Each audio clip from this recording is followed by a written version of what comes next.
Okay,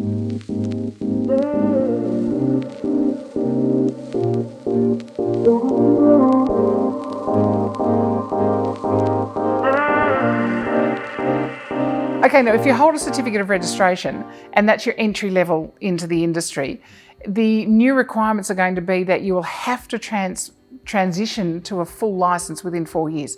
So you'll be issued with a 4-year certificate, and you will have to up your education, which ups your knowledge, your skills, and the professionalism. So it actually transfers to a full license or transitions to a full license. So people will get to the end of the 4 years. If they haven't got their license, their certificate's gone, they actually can't re-register at least for 12 months. And then they'll obviously have to give some real proof that they're doing some training and moving ahead.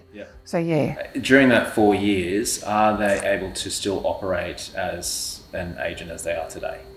Well, they are, but there's a couple of restrictions on them. Somebody that's just working on a certificate of registration without a license will not be able to hold somebody or a client to a contract. So being an agency agreement. So if you're a salesperson, you will go in, you'll get a listing, you'll sign somebody up, and that's great. And you usually take that back to the office. You've got a 1-day cooling off period on your agency agreement. And you know that's all the way it goes. But under the new regime, a certificate holder will not be able to hold that person to an agency agreement. So yes, they can sign it up, but they will then have to go back to their office, get a licensed agent to countersign it, then get that copy back to the vendor. And only when that copy goes back to the vendor, then your 1-day cooling off period will start. So basically it's extending your cooling off period at least by a day, if not longer, if you take longer to get it back, or you can't find somebody in the office, a licensed person in the office to countersign it for you to get it back. And so obviously offices will have processes around that about who can sign and who can't, but they'll have to be licensed to do that. So I don't know, I think it'll be a marketing level really of you going out and just saying, well, I am a licensed agent, I can sign this for you here and now, and we've got an agreement and let's get on and do this. Whereas, well, I'm not a licensed agent, I'm a certificate of registration holder. And if you don't think that, other agents will use that against, one another, just saying, well, I'm a licensed agent, I can actually make all of this happen for you. Somebody else who's not a licensed agent, they may well be more experienced. But if they're not a licensed agent, then they can't hold you to a contract. And the same in property management. Mind you, a certificate holder will be able to hold people and make it valid if it's a lease. Okay. But so any other legal contract, no. Sitting down, signing contracts and putting them into a cooling off period, they've still got the ability to... Well, I mean, they do, but I mean, that's all changing anyway. Ultimately, the Law Society have changed the rules. All settlements are now electronic, and we're moving towards exchanges being electronic. So, there'll come a day probably in the next couple of years where agents, you won't be involved in that exchange process either. As much as you want it to happen in your office to make things happen and you feel really good about it, it's going to become very quick. So, but it will fall back to the solicitors and conveyancers on that level.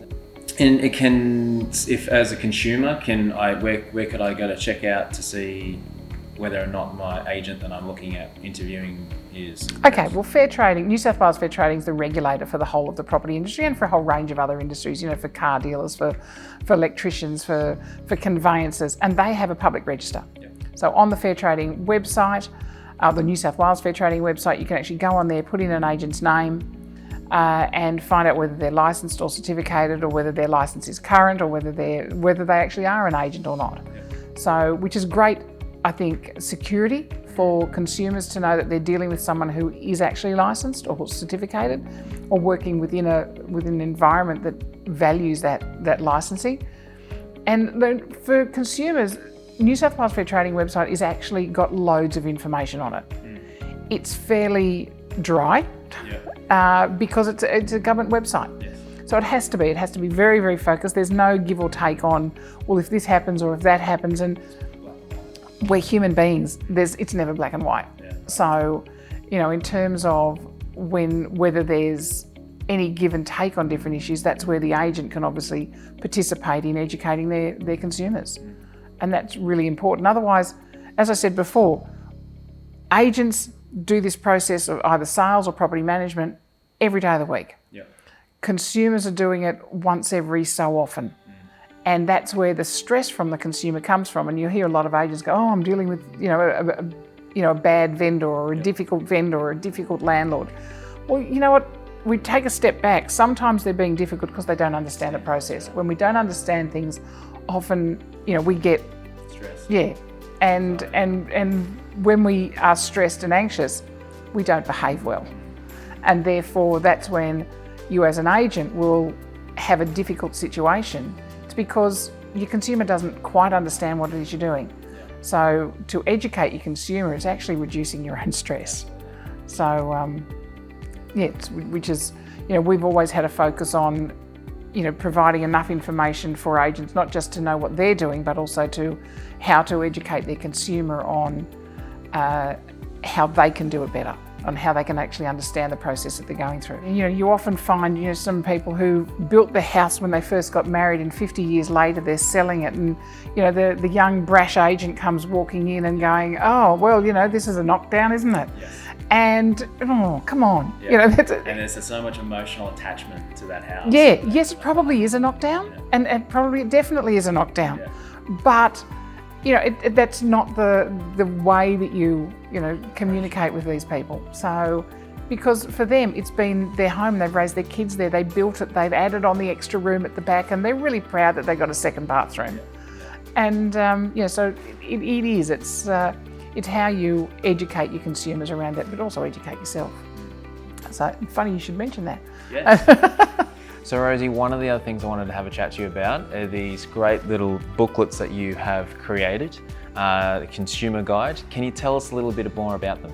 These have been over 10 years in the making. There's something that I wanted to write probably is well over 10 years ago. Yeah. Because we have, as I said, agents coming into our college, into courses every day of the week. And we get agents saying we're stressed, we're dealing with difficult vendors, we're dealing with, they have no idea, they're so rude, they're so this, and whatever it is, but the agent is stressed. And obviously, I don't like seeing people who are stressed because it's not good for anybody. And I said, well, then we need to, educate our consumers. Why aren't you educating? I haven't got time for that. So it's something that I felt as an educator that we should look at the wholeness of what we do. And the wholeness of our process is not just the agent. There's the other side that is the consumer, and we need to value that relationship. And so we went through and we've written 9 books from the sales process, the buying process. So one for sellers, one for buyers, one for landlords, one for tenants, one for people buying off the plan, because people get really nervous about buying off the plan. And when people know a bit more, they know what to look for. It's not that daunting. So some people will never do it because they have no risk at all. Make sure it's real. And some people, if they know a bit more, then they feel more comfortable about it.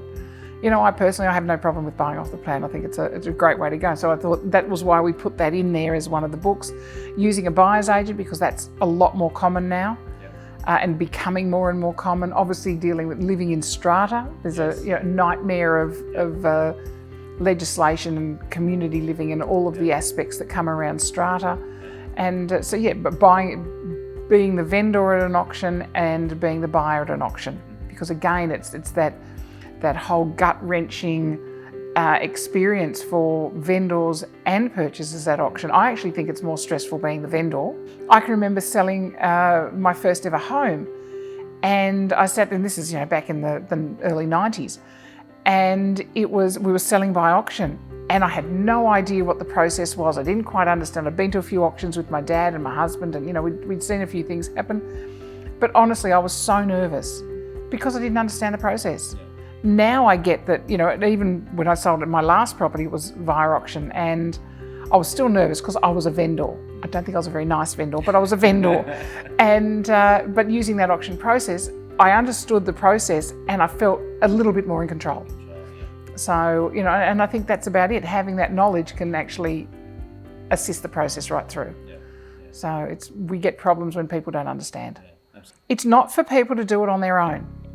Because everybody has an expertise. You go to the butchers because they're good at, dealing with meat. You go to the baker because they've actually, they can actually cook things. And, you go to a restaurant because they do food better than the majority of us do. We go and buy clothes rather than make them because somebody has that skill. We go to an agent because they have a skill. So these are not books for people to do it themselves. Yeah. These are books for people to, and they're all badged with how to work more effectively with your agent. Yeah. Not, get rid of your agent, because I truly believe that that's just a bad move. Yes. And as recently as 2 hours ago, I was talking to an agent who is now dealing with a purchaser who has decided to represent himself as opposed to having a conveyancer. He's also decided that his home hasn't sold, so he's going to act as the agent on that as well. The number of problems that is raising for them is just phenomenal. And it's raising it for the consumer as well as raising it for the agent. So, these are very much about making people feel, taking all the jargon out of our industry, because there is an awful lot of jargon in our industry, taking all of that out and just talking straight down the line. This is what it's about. If you're a tenant, this is the deal. If you're buying, this is your deal.